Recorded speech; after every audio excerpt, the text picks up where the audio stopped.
A roaring applause, please, for Céline Schillinger.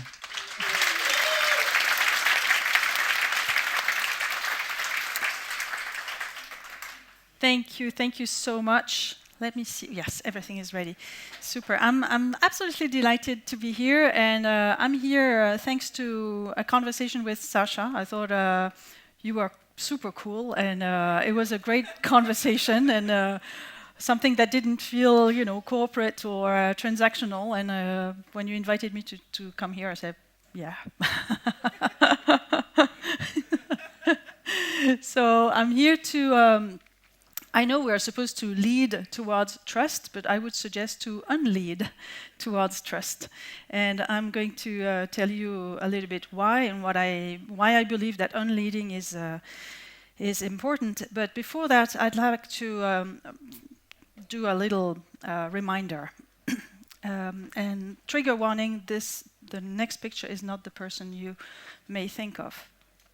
I am French. There has been some elections in France on Sunday, as you know.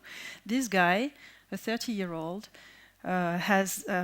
is leading a party that has gained 10 million votes, 10.5 million votes. 33% of the voters voted for the far right. I am deeply ashamed, absolutely ashamed, but I'm not surprised. And I'm not surprised because I see the wave of resentment and frustration growing. And I think the workplace, what we do at work, how people feel considered at work, is not stranger to this. So I know we are all working with people. We're working in with corporates, with organizations. I would like us to keep in mind that our work is deeply political.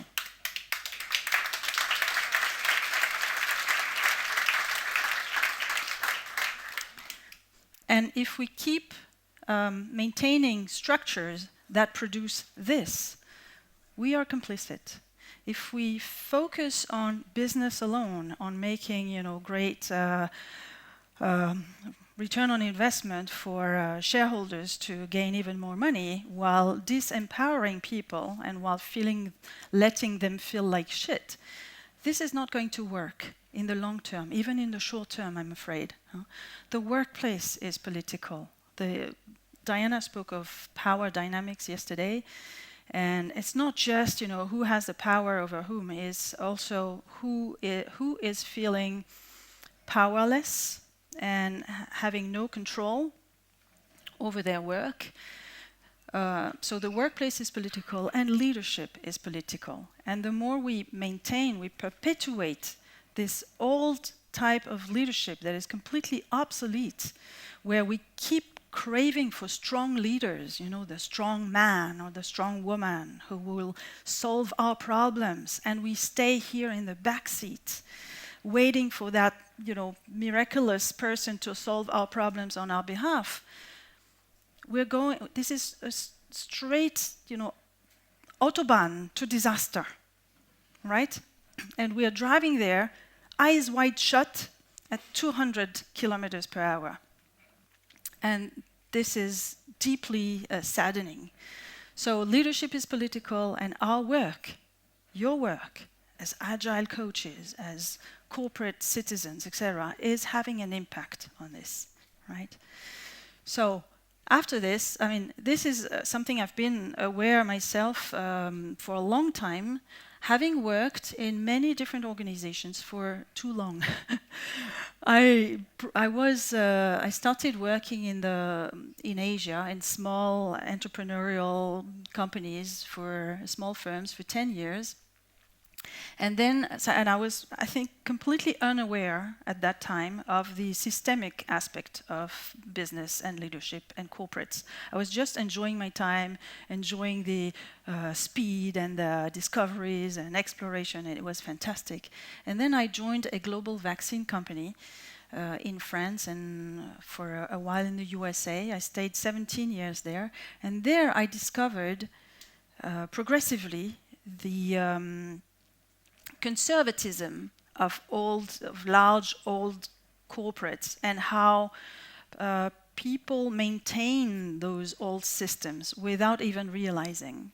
right? They just they try to fit in, and I did try to fit in myself for a while, from a clothing standpoint and etiquette and behaviors, etc. Until I realized that maintaining this system was actually doing a disservice to myself and people like me, like women in the workplace were not very much supported, actually, and as well as all the people who thought different.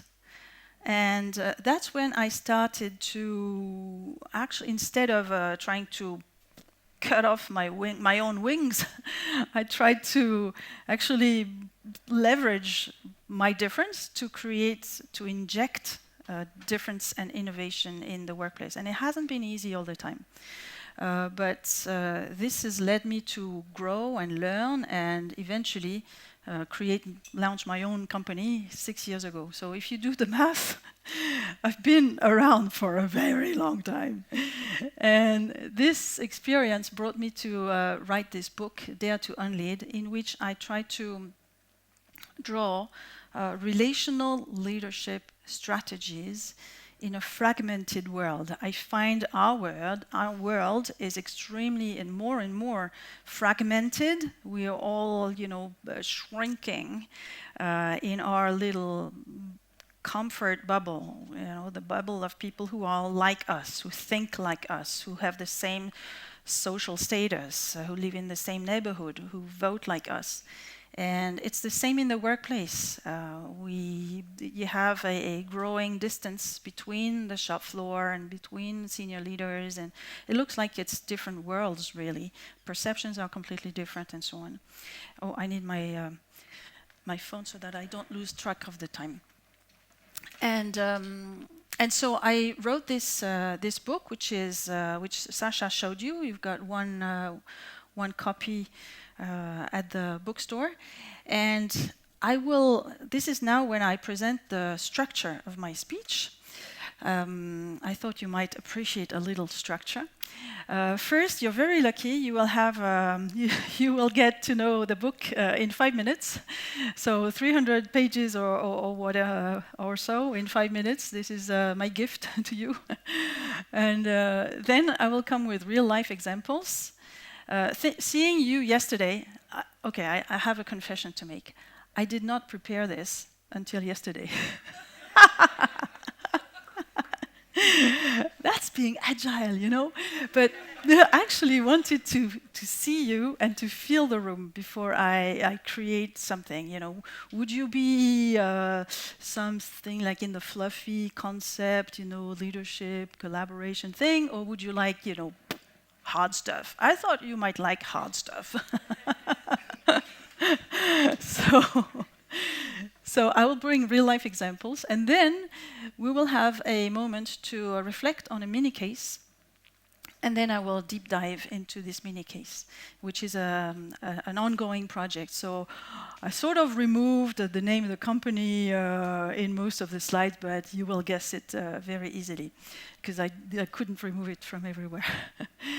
So, all right, so let's go. So my book in 5 minutes. First step, I will present you with a few slides. There are 5 of them, and each slide is structured.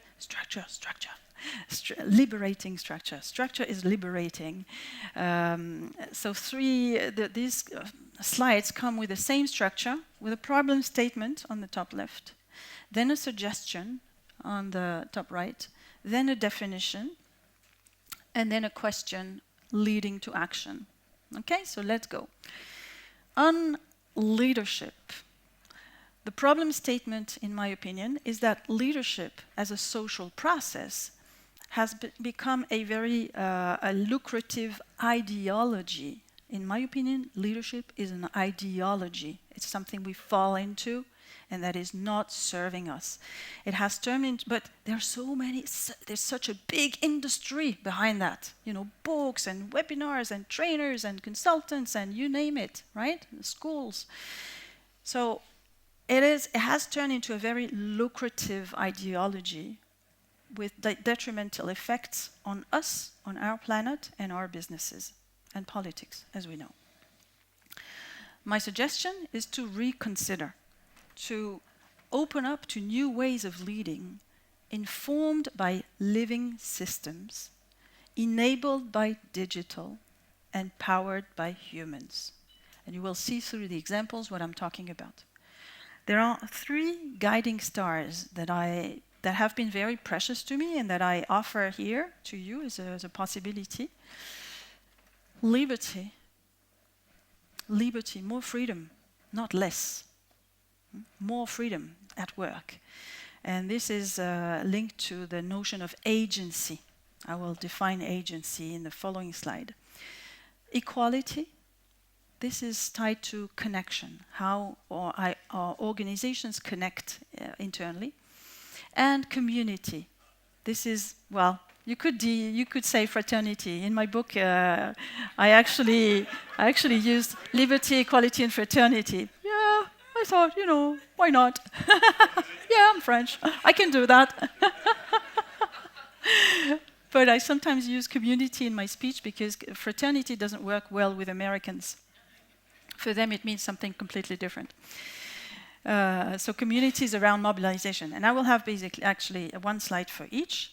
And so the question I'm asking here at this moment is, what else is possible now? What can I do at work with others to act for change, improvement, and impact? Okay, so that's on leadership, I would say the overall concept. Now, agency, if we dive into agency a little bit, the problem statement is this. The restriction of creative freedom provides an illusion of control, which has become counterproductive in today's economy and in today's politics. My suggestion is to emancipate people, so create more freedom. Let's instill greater agency in the system instead of restricting people by all sorts of processes and definitions and then all things that script the work. Let's create more space for creative freedom, enabling rather than directing. And it starts with oneself. It starts with self-emancipation. How do we emancipate ourselves from the system, from systems in place? A definition, agency is the ability to act plus the capacity to act plus the willingness to act. They go together.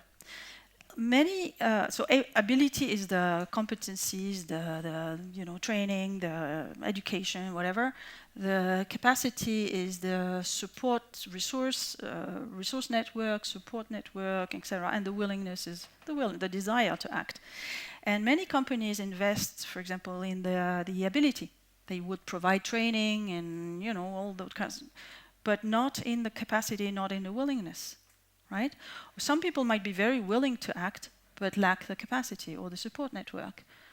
So you need the 3 present together. And the question I suggest on this point is, how do I contribute to evolving an obsolete system rather than perpetuate it? How do I make others feel able, capable, and willing to act? Okay, creating agency. Networks.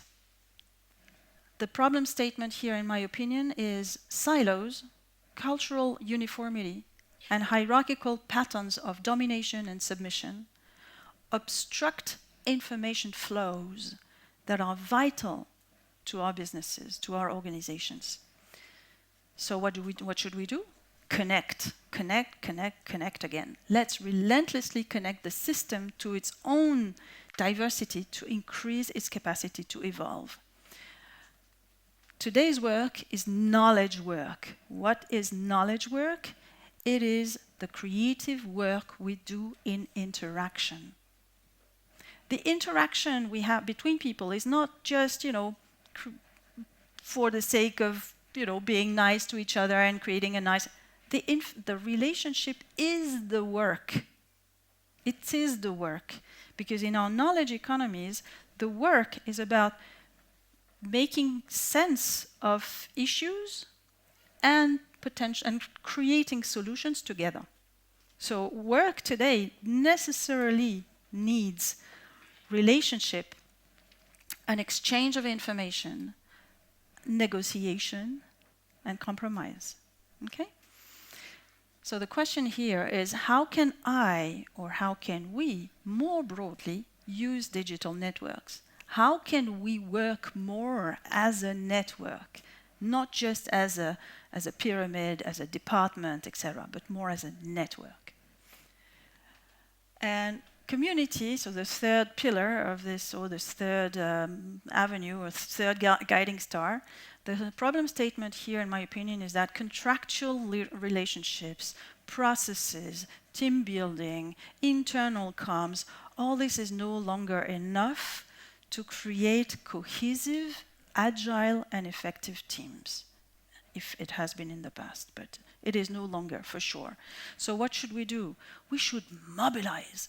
We should create chosen togetherness at scale. And how can we do that? With purpose-led, activist, collective action. You will see in the examples what it looks like.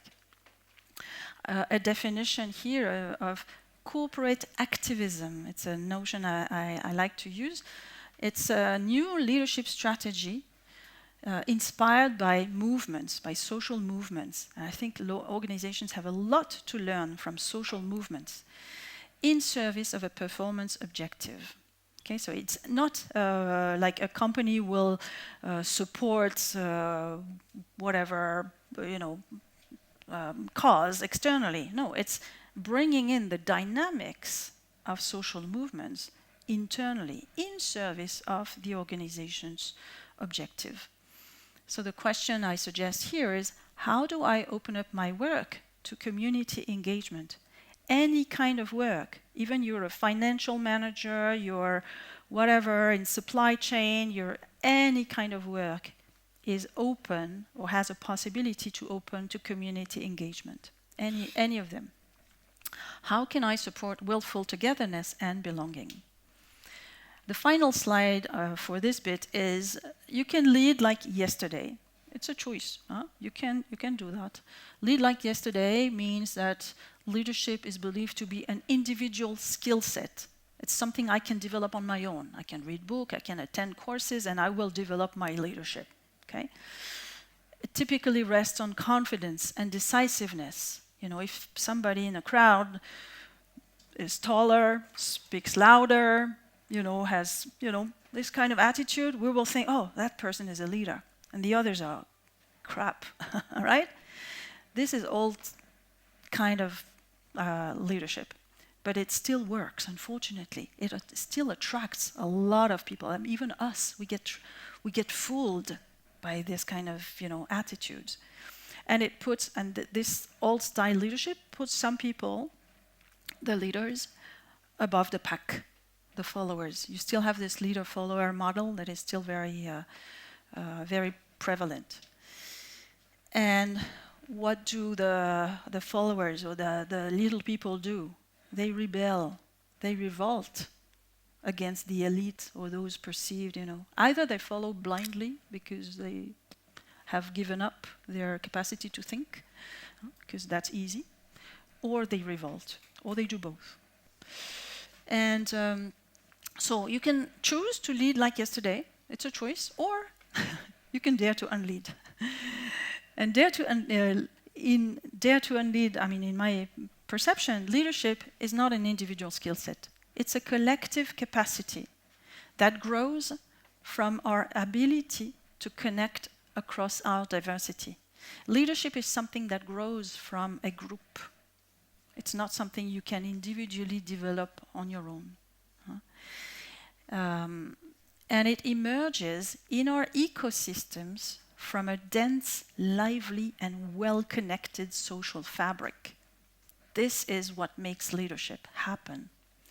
And it is made possible by the choices we make individually and together, wherever we are. It doesn't matter whether you have a title, whether you are in the head office. We can all, I would say, not show up as a leader. We can all contribute to leadership happening. Okay? So this was my book in 5 minutes.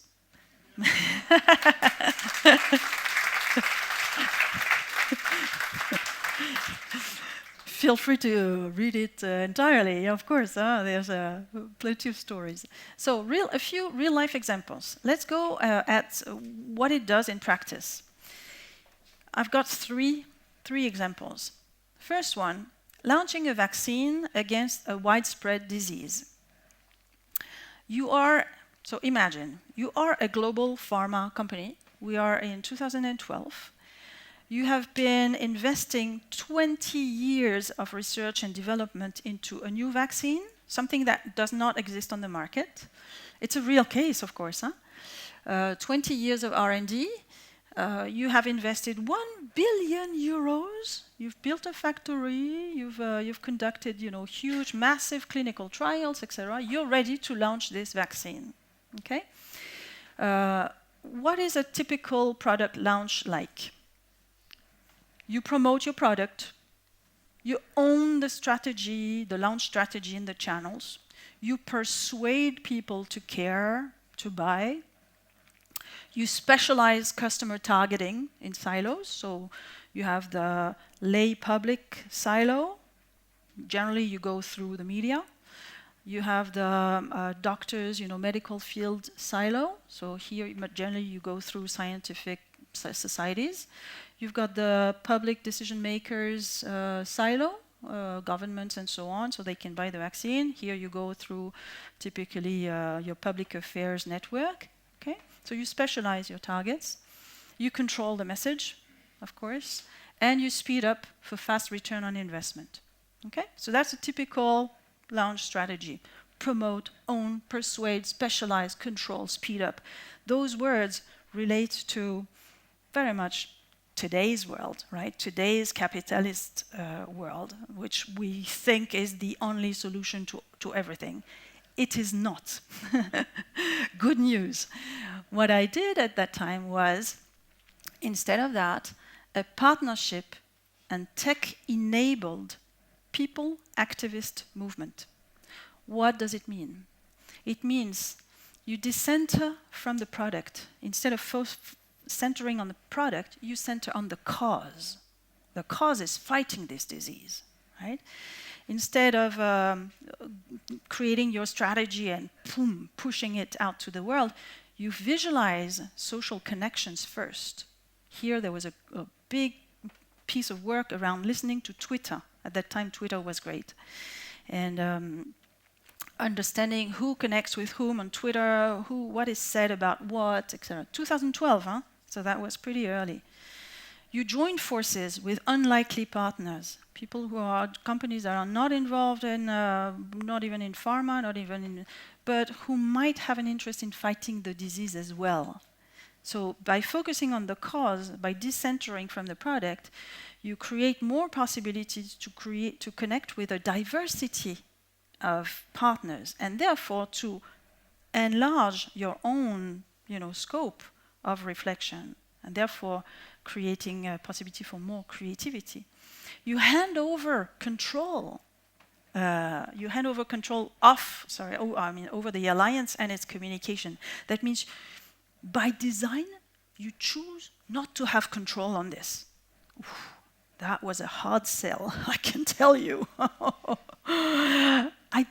I made this point. If we have no control on this, on this alliance and on what it communicates, we will have, it's actually better for us. We will be more credible. We will be more, less, accused of being partial, of having our own agenda.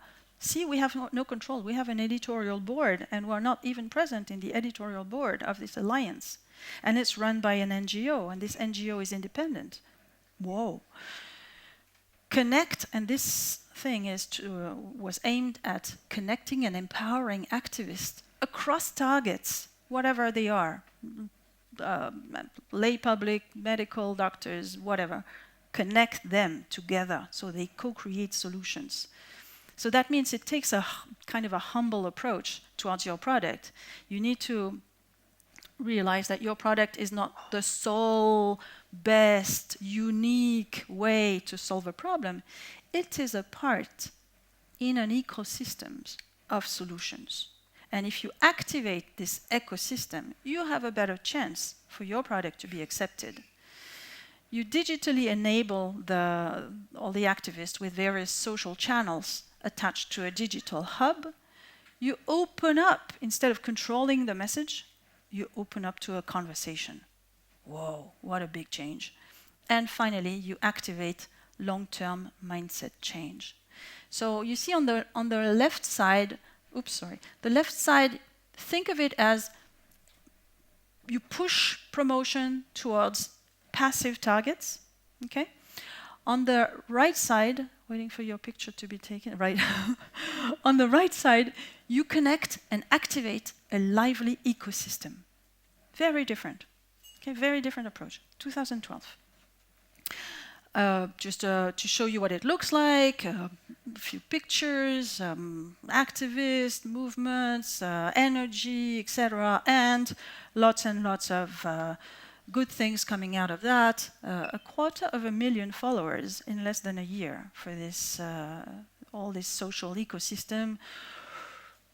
Well, it was great, right? It was a really hard sell internally, as I said. Very, very, very difficult time for me. And I almost left the company. I was fed up. I couldn't stand it, that they would not understand how much better that was. And finally I stayed, and that led me to be involved in this other project. So here the issue is about fixing costly, recurring industrial quality issues. So you're still in this big pharma. It's 2 years later, 2014.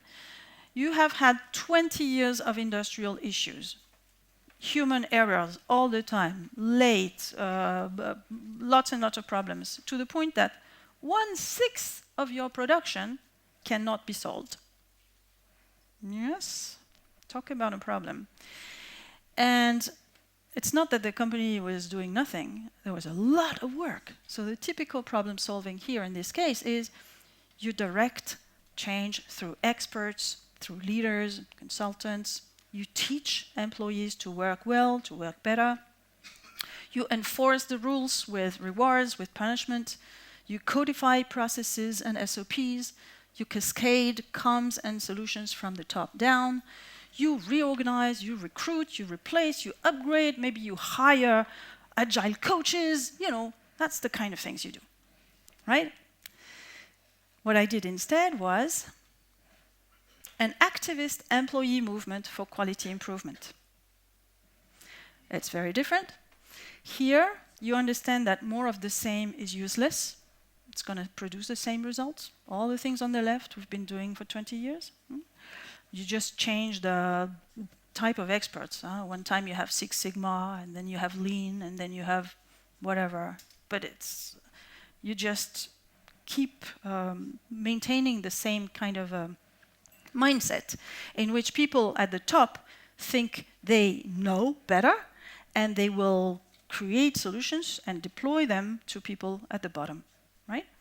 So you maintain this dependency and this disempowerment and lack of ownership in the whole system. So understand that we need to do something radically different. Decenter from the issues. The issues are not the real problem. The issues are just a symptom. They're the symptom of a sick system. So we need to address the system instead, right? So decenter from issues and instead focus on the cause.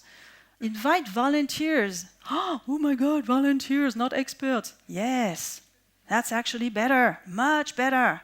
Invite volunteers to co-lead the change. People with, no degree, people who don't know shit about quality or whatever, but they care about the customers. They care about doing a good work. They care about, making it change, right? Complement the corporate hierarchy with a network. Empower people to implement solutions they create by themselves and together, instead of creating all sorts of filters, let's please suggest a solution, and then we will, we the expert people, the committee, whatever, we will screen that, and no, you go ahead. You have an idea, make it happen.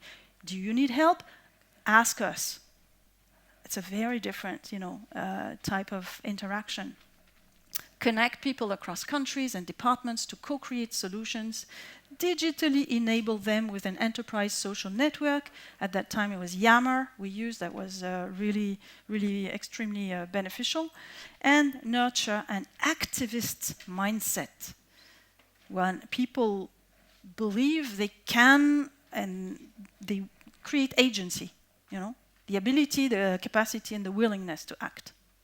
So on the left side, what you have is push instructions to passive targets, work better. On the right side, you have, as before, connect and activate a lively ecosystem. Make it alive, right? Don't consider it as a machine that a few engineers can fix, but as a lively ecosystem that will take care of its own renewal and progress.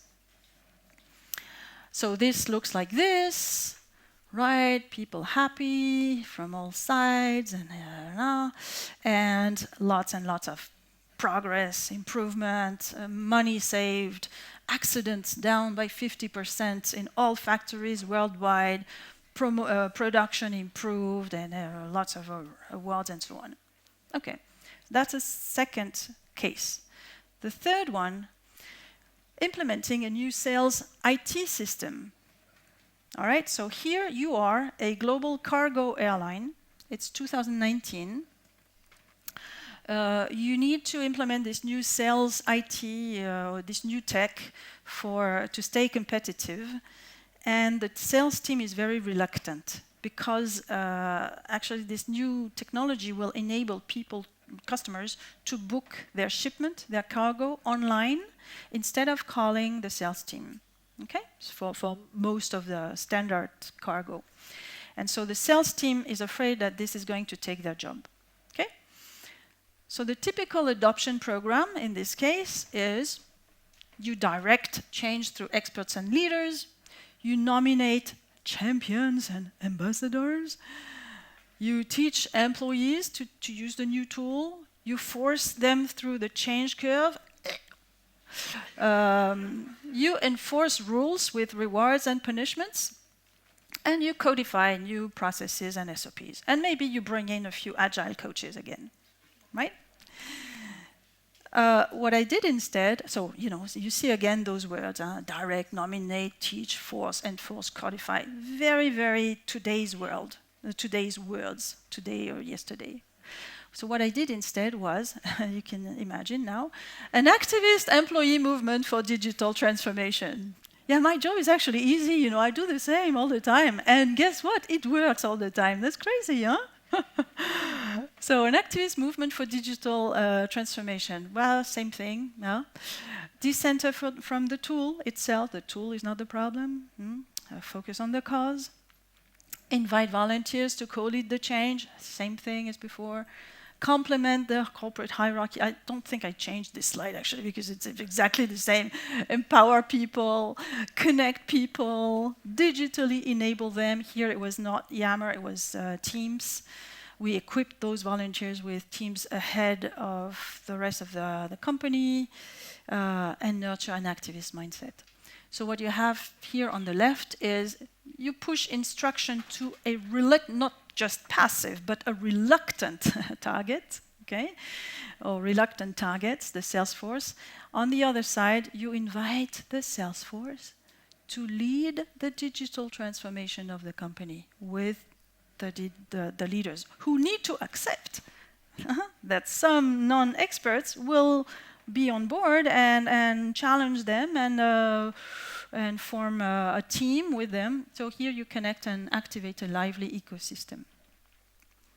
And it's funny because when with those volunteers here on the right side, after a few months we had a pit stop meeting. We reflected on what we had done, and so I asked for impressions, and one of the volunteers said, you know what, at first it was very unsettling to have this freedom. We didn't know what to do with this freedom.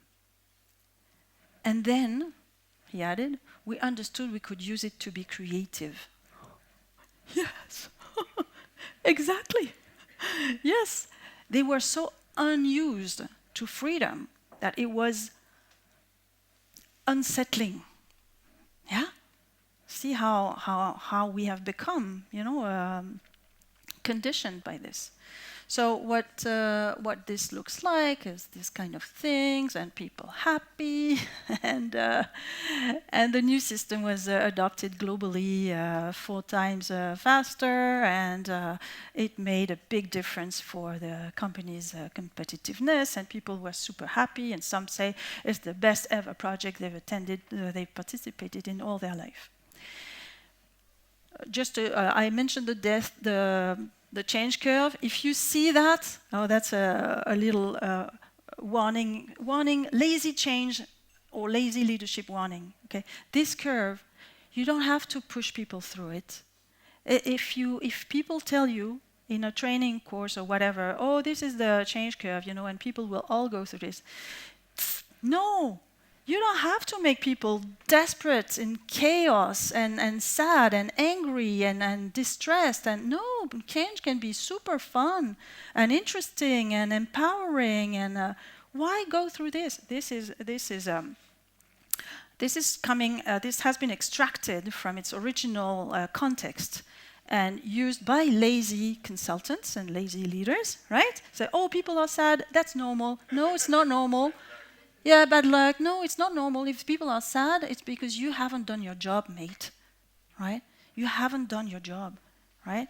It's easy to be standing in a nice office and say, "Oh, people are sad." No, it's not. This belongs to the past, and should not be promoted any longer. All right. So, are you ready for a mini case reflection now? And we'll take 5 minutes for that. So the mini case it's actually an ongoing project. And then after this moment of reflection that you will have with one another, I will tell you what I've been doing about it currently. So updating, the challenge here is to update a corporate identity. You are a global airline. We are last year. There has been many changes. This airline has been, there has been mergers, takeovers, COVID, layoffs, recruiting again, very, very big changes. There's a strong fragmentation internally. Many people are actually always in planes, never with others. There are strong divisions between departments. And so I don't name in most of my slides the company, but you can guess it quite easily, I guess.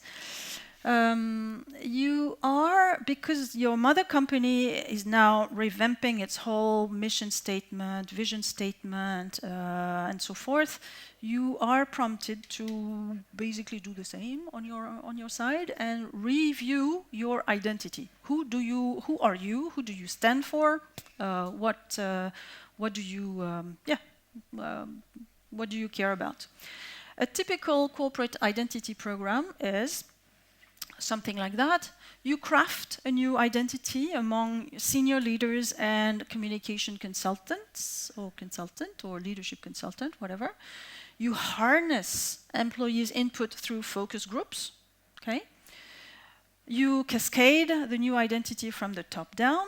You will nominate champions, ambassadors to help with diffusion. Okay? That's, I would say, the typical approach.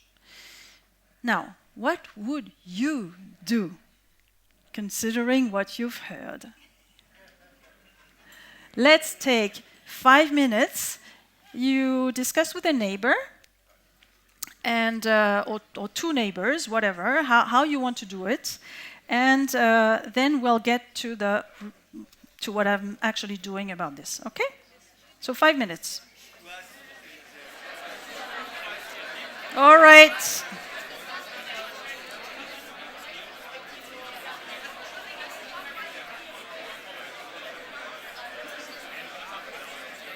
All right, we're done.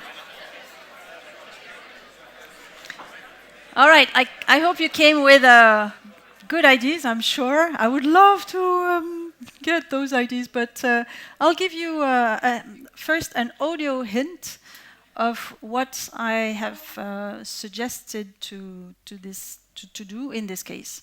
So as a start, what I suggested was a community studio, which is a collective engagement resource leveraging the power of employee podcasts. I actually got the idea from running my own podcast with Leila. Here you can see on the picture. Leila is a podcast editor. And when I got this request from this client, I thought, why don't we have, instead of having, they didn't want the culture statement to be done from the top down. They wanted a better form of emergence, and I thought, why don't we have culture emerge from people's stories? And so this is how we created this community studio, where we have volunteers. Again, I love to work with volunteers. We have a podcast, so this would be the technology we use in the first step. Very simple. It's very low tech, actually. Yeah? And community engagement. And this will produce culture insights. A community studio is super useful to initiate new conversations and engage people through peer stories. So it's volunteers interviewing their colleagues, okay?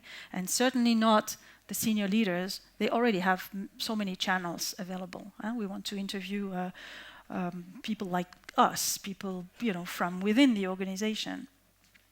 It helps to make an organization's culture emerge, and it creates ownership and belonging. It role models agility and can-do attitudes while developing dialogue and listening skills. It's amazing to see how volunteers get better at interviewing people. In the first episodes, they follow the scripts, and then progressively they open up and become really curious about their colleague. Oh, how do you do that? What happened, etc. And asking follow-up questions is really interesting. And this informs relational leadership and culture-shaping initiatives. So it's a light system with three main... Do you want to see it again? So this is the community studio element. And it's a light system with three main elements. You have a small multidisciplinary volunteer team. We call it the design team. We have an internal podcast, values in action, colleagues interviews. And we have around that community activation, animations, dialogue, invitations to get involved, and so on. What it creates, the outputs are activities and conversations focused on values. We built a repository of stories and testimonies that progressively, if somebody joins the company in a year time, then they can access all this library of stories and content, or for leaders also hearing stories about their people. More new people connections, a crowdsourced mapping of the company credo. You will see how we came to this. And the outcomes of this are clarity on what the company stands for, a living and embodied corporate credo, not a dead list of words on a paper, new talents identified, and empowerment, collaboration, and engagement. How it works, right? Oops, sorry, one more. How it works. It's very simple. I told you it's low tech. We have the design team started at the start. They run a podcast series for a season. A season is usually 3 to 4 months, so they know they do not volunteer forever. They volunteer for a short amount of time, which is good to keep the energy up. And at the end of the season, we renew the volunteer team. They can stay if they want, they can leave if they want, and more people can join, no problem. It's really open. And then they go for a new season, and there it goes on. And each season can be focused on a theme or whatever. And so the podcast is hosted on the company internal app. We have series like Netflix. We have a community engagement plan created by the design team. It's renewed and expanded, I said that. Interviewees are colleagues from any function and rank. Episodes are really short so that we don't We don't take too much time to people. People are interviewed about how they live the company culture. And and we have community activation, games, whatever. For example, at the employee party recently, they had a quiz, a fun quiz on the episode. You can use that. We use the podcast as well for a team building activity for the senior leaders. They had to cross-interview each other on some fun themes. So it's very, very open to community engagement. So this is a slide from the client shaping our culture together with the design team and the first interviewees. And recently I was with them. Actually Friday, and it was 38 weeks before that we had started the project. So in 38 weeks we had 10 volunteers mobilized, 29 episodes published, 54 conversations recorded, so many minutes of conversation, so many visitors on average per top 5 episode. The whole company is 3,000 people. We had, on average, more than a third of employees connecting to episode, almost 2,000 people for the top episode, which was very popular. Many interaction points with leadership. The group is also super interested in this. And countless congrats and smiles and hugs. And that's the best. So lots and lots of good things around the podcast. We had really new voices, new connections. So this guy here is a management trainee. She's in charge of a sales office in Côte d'Ivoire. She's in charge of catering. This person here is a flight attendant. I mean, you see, they're not communication professionals. They're not experts at all, and you can hear that. Some of the podcasts are not. It's not the BBC podcast. They have accents. But this is the point. It's to make it real, to make it the less perfect. I mean, it has to be, good quality. But if it's not totally perfect, it's fine. It's even better, right? This is not internal comms. This is not a consultant doing that. It's them. Right? Them shaping the culture by making those connections and creating those possibilities for conversations. Now, there's a really interesting milestone that has just happened. We took all this podcast data. We now have several seasons behind us.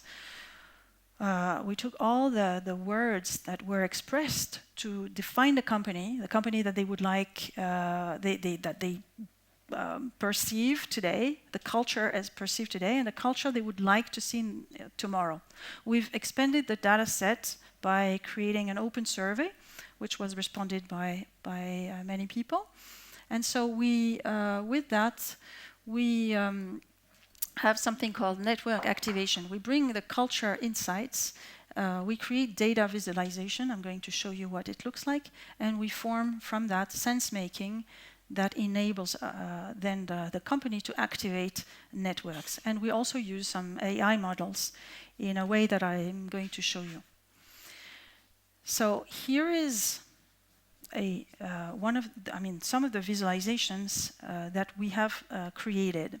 From all those words, we have clustered the words. You can see words that are used to define the company today. Many of them are. So today, the bubble on the left is the company today. The bubble on the right is the company tomorrow. And some words are only used to describe the company today, not tomorrow. Other words are only used to define the company tomorrow.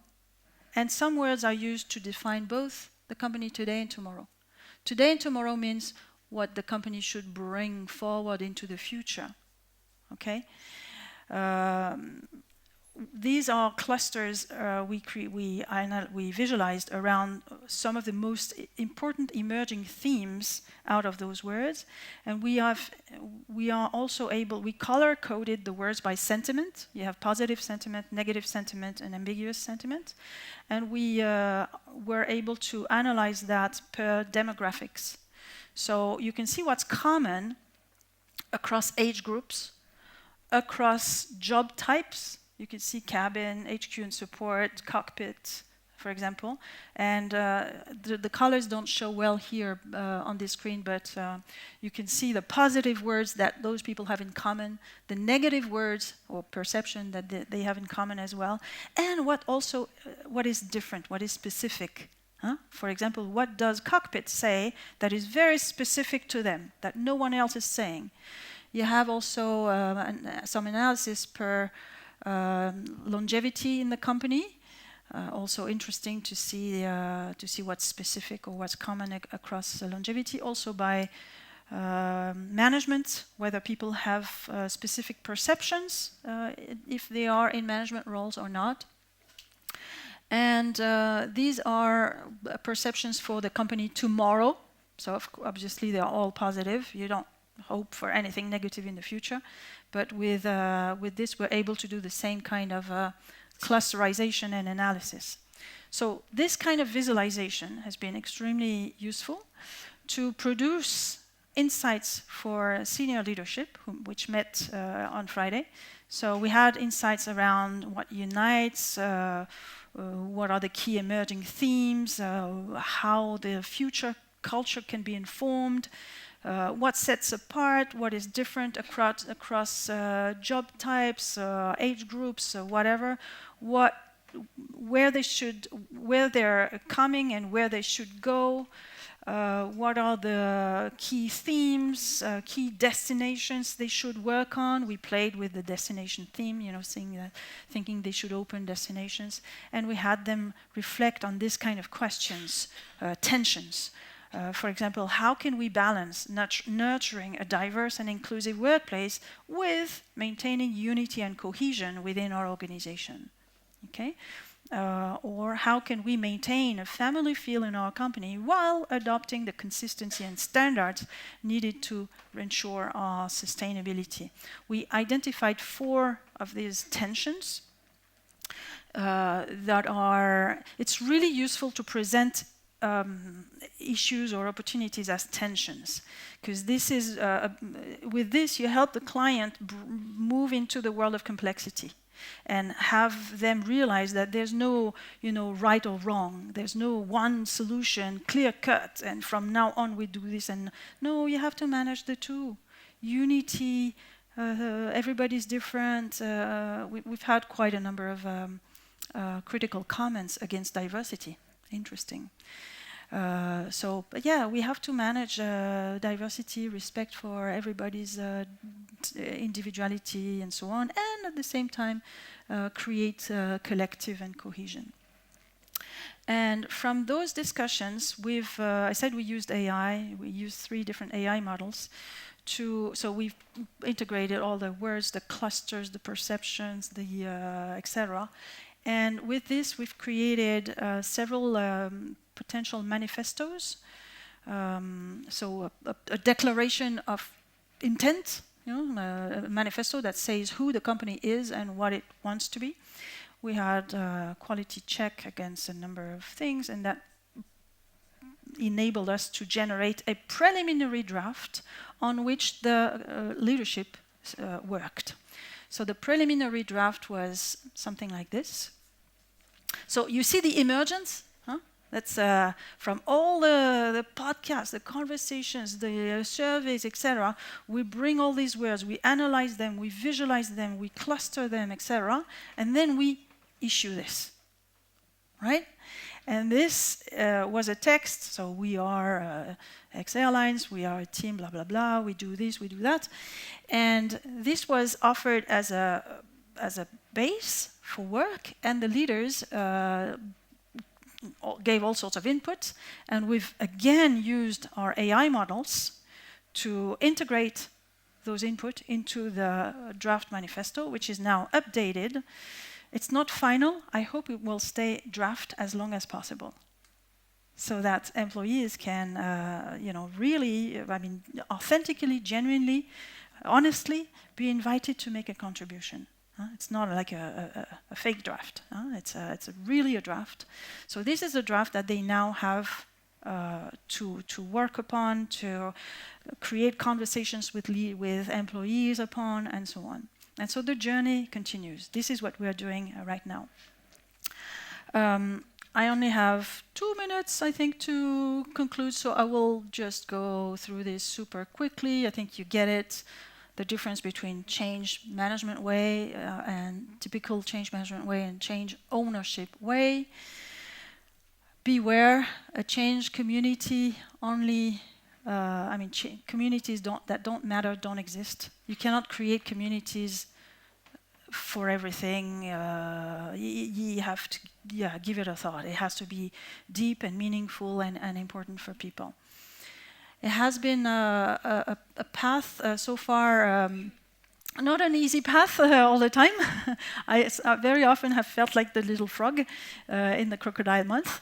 But but as Sasha said, I've been also rewarded for this work, so it feels nice. Echoing Diana's presentation yesterday, I would like to show this quote which inspires me. The question is not what's wrong and how to fix it, but what's possible here and who really cares. I think this is, yeah. Thank you.